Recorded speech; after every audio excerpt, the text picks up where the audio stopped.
persetubuhan salah seorang dari kalian yang halal adalah sedekah atau pahala yang besar. Jadi setiap kali berhubungan biologis sudah mendapatkan kenikmatan dunia dan juga mendapatkan pahala yang besar. Kata penulis, saudaraku semuslim, aktivitas seksualmu dengan istrimu yang halal guna mendapatkan keturunan atau untuk memelihara dirimu atau diri istrimu, maka engkau mendapatkan pahala.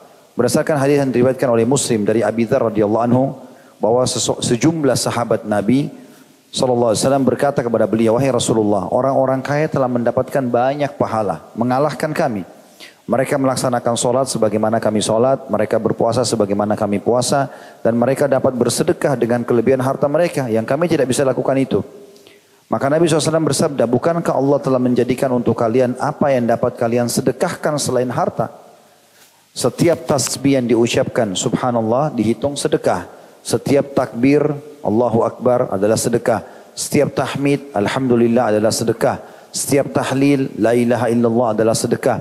Menyeru kepada ma'ruf yang benar dan baik, perintah agama, maka sedekah.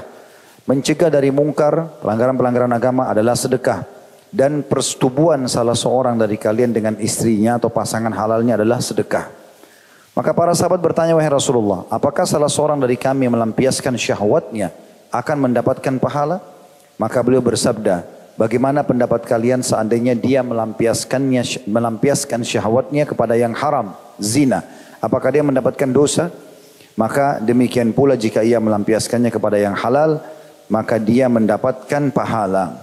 Hadis ini riwayat Muslim nomor 1006. Imam Nawawi rahimahullah berkata, sabda Nabi SAW, persetubuhan salah seorang dari kalian adalah sedekah, dimutlakkan atas jima. Ini adalah sebagai dalil bahwa perkara-perkara mubah akan menjadi ketaatan dengan niat yang benar. Jima menjadi ibadah jika diniatkan untuk memenuhi hak istri dan mempergaulinya dengan baik sebagaimana Allah memerintahkan kepadanya. Atau diniatkan untuk mendapatkan anak yang soleh. Atau memelihara diri agar jangan terjerumus dalam yang haram atau zina. Dari Abu Hurairah radhiyallahu anhu bahwasanya Rasulullah SAW bersabda, jika manusia mati maka amalnya terputus kecuali dari 3 perkara, sedekah jariah, ilmu bermanfaat dan anak soleh yang senantiasa mendoakannya. Hadis riwayat Muslim. Hadis ini memberikan gambaran kepada kita, kalau teman-teman sudah memahami tentang bobot besarnya dosa zina, dia adalah salah satu dari 7 dosa yang membinasakan. Bersederetan dengan syirik, sederetan dengan durhaka sama orang tua, riba, zina juga masuk dalamnya, gitu kan. Maka bagaimana besarnya kadar dosanya zina itu, begitulah juga nanti besarnya kadar pahalanya orang yang berhubungan biologis yang halal. Nah dalam poin ini, saya tidak tahu ke depannya apakah dibedah oleh penulis buku atau tidak. Bagi anda yang sudah berumah tangga di sini, jangan pernah merasa jenuh dengan itu. Dan berusaha untuk selalu komunikasi sehat dengan pasangan halal. Bahasakan apa yang anda inginkan selama itu boleh dalam agama. Dari jenis pakaian, penampilan, ya, bau badan, ya, kemudian apalah, ya, tata cara yang memang tata cara itu tidak ada haram dalam syariat. Nah, dalam biologis semuanya halal kecuali meletakkan kemaluan di kemaluan pada saat haid dan nifas atau meletakkan kemaluan di dubur. Ya. Selain daripada ini maka masuk dalam istimta atau menikmati yang dihalalkan. Makanya tradisi sahabat di Mekah, orang-orang Mekah, kalau biologis mereka biasa melakukan variasi dalam biologis itu. Ya mereka di atas, istrinya di atas, kadang-kadang dibalik segala macam, mereka lakukan variasi itu. Masyarakat Madinah tidak terbiasa, wanitanya hanya tidur di bawah, suaminya di atas. Mereka tidak mengenal variasi-variasi itu. Maka waktu sahabat-sahabat hijrah dari Mekah ke Madinah, ada di antara mereka yang menikah dengan wanita Madinah. Waktu menikah, mereka mau terapkan cara biologis Mekah. Maka wanita Madinah menolak, nggak mau. Nah, tidak terjadi biologis dan ini menjadi masalah dalam rumah tangga tersebut sampai didengar oleh Nabi SAW. Waktu itu didengar oleh Nabi SAW turun ayat Al-Quran khusus bicara masalah itu. A'udzu billahi minasyaitonir rajim. Nisa'ukum harthun lakum fa'tu harthakum anna syi'tum wa qaddimu li anfusikum. Al-ayat.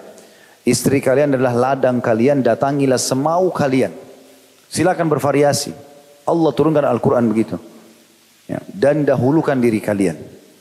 Apa yang kalian inginkan lakukan.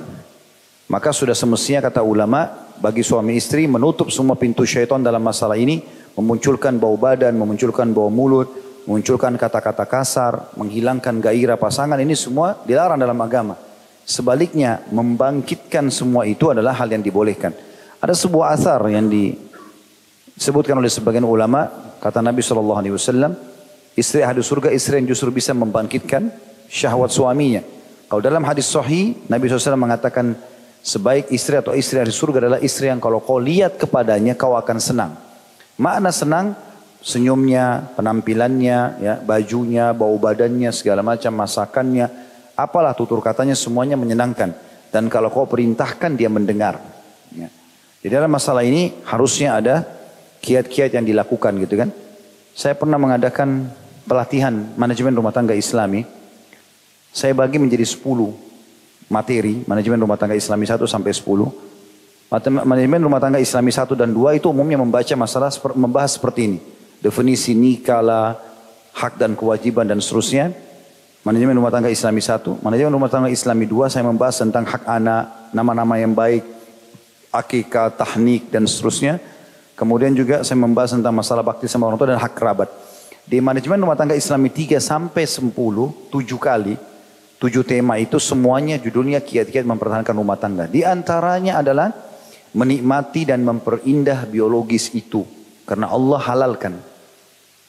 Bahkan Nabi SAW melakukannya dengan sangat baik. Dan Aisyah sering ditanya radhiyallahu anha tentang bagaimana biologis Nabi SAW. Dan beliau rincikan semuanya. Itu juga sudah saya bedah di buku khusus masalah rumah tangga mirip ini, judulnya Mahkota Pengantin. Dan mudah-mudahan nanti insya Allah di buku ini pun ada penjelasan masalah itu. Dan ini bukan aib untuk dibahas. Bahkan Nabi SAW kadang-kadang di depan sahabat bertanya. Di antaranya beliau menegur para sahabat yang menceritakan kelebihan pasangannya.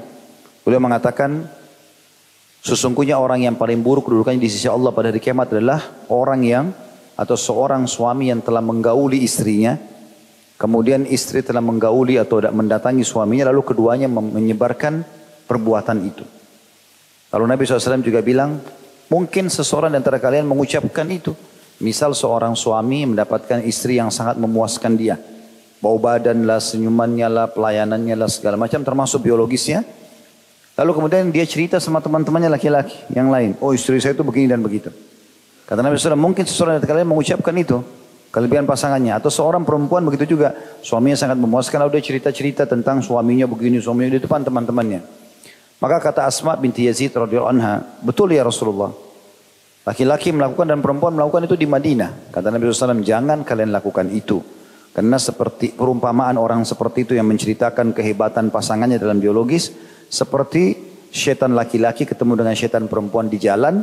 Lalu kemudian mereka biologis. Ya, sementara semua orang melihatnya. Jadi seringkali Nabi SAW luruskan itu. Kesalahan-kesalahan. Gitu kan. Pernah ayat Al-Quran turun khusus menegur sahabat yang tidak mau lagi menggauli istrinya. Karena dianggap istrinya sudah tua. Lalu dia mengatakan, kau sudah seperti ibuku. Kalimat ini tidak boleh ini. Ya. Namanya zihar. Dalam hukum zihar. Ini dia harus bayar kafarah si laki-laki. Karena istrinya bukan ibunya. Gitu kan. Tapi seperti itulah hukum-hukum syar'i. Dan kita tahu ada surah An-Nisa, ada surah At-Talaq. Ya, menjelaskan banyak yang berhubungan dengan masalah-masalah rumah tangga dan interaksi suami istri ini. Intinya teman-teman sekalian, syaitan seringkali menghiasi kalau kita mau berzina. Mungkin orang yang kita temani itu orang yang jelek, orang yang akhlaknya buruk, naudzubillah pelacur-pelacur atau laki-laki yang tidak benar, tapi syaitan membangkitkan syahwat kita sama mereka. Sementara pasangan kita yang sudah halal, di rumah, udah bersih, mungkin di pandangan orang sangat cantik atau sangat gagah, tapi syaitan mengelabui kita dengan cara menutupi itu. Makanya seringnya melakukan aktivitas biologis dengan pasangan ini akan menepis semua was-was syaitan itu. Mirip dengan kalau antum biasakan sholat malam, maka godaan syaitan akan menipis di situ. Dia nggak bisa lagi goda kita. Yang dia bisa goda orang yang jarang sholat malam. Sehingga tetap malas seperti itulah. Karena sudah menjadi sebuah kebiasaan. Maka harus hati-hati teman-teman sekalian. Hidupkan suasana ini. Sampai Abdullah bin Umar radhiyallahu anhu. Bagi yang sudah menikah perlu memahami riwayat ini. Beliau saking rutinnya melakukan biologis halal sama pasangannya. Sampai-sampai kalau beliau berbuka puasa. Beliau habis makan kurma 3 butir. Minum air putih. Sholat maghrib. Balik langsung biologis dengan istrinya. Untuk mengambil pahala yang besar dari biologis halal ini karena dia seimbang dengan dosa zina yang haram. Maaf, dalam tadi saya perlu tekankan juga dalam pelatihan yang saya sampaikan itu, saya mengadakan pelatihan dan ternyata banyak sekali ikhwah dan akhwat yang ikut pelatihan itu dalam rumah tangga. Kami nginap misalnya di luar kota, Jumat sampai Ahad, kemudian nanti ada pelatihan-pelatihan di situ. Saya coba buat pelatihan, bagaimana saya ingin tahu apakah memang sudah diterapkan atau tidak dalam rumah tangga. Ternyata hampir mayoritasnya tidak pernah lakukan itu. Saya siapkan meja di hotel itu, kemudian di situ di atas meja ada saya tulis tulisan, kata-kata untuk mengucapkan sayang, mengucapkan rindu, mengucapkan cinta, mengajak biologis dengan bahasa jelas pada pasangan, menggodahnya atau merayunya dengan bahasa-bahasa yang tidak ada haramnya. Itu ternyata nggak diucapkan oleh banyak ikhwah dan akhwat. Mereka tidak pernah ucapkan pada pasangannya. Sudah 10 tahun berumah tangga. Saya tempelkan kertas di meja, saya wajibkan dalam pelatihan untuk mengucapkan dan sambil melihat pasangannya. Ada orang subhanallah menikah sekian lama tidak pernah menikmati muka pasangannya. Dia pasangannya ngobrol, dia lihat tembok. Lalu apa gunanya istrinya atau suaminya di sebelah? Gitu kan? Syaitan mengelabui dia. Atau pada saat dia biologis, dia mengkhayalkan orang lain karena banyak tontonan yang ada. Maka pasangannya yang sudah berusaha memberikan yang terbaik, ini semua tertepis dengan waswas syaitan. Ini semua tentu hal-hal yang perlu diperbaiki. Insya Allah mungkin kedepannya kita akan lebih banyak bahas singgungan masalah ini. Tapi ini poin kelima tentang masalah besarnya pahala persetubuhan tersebut.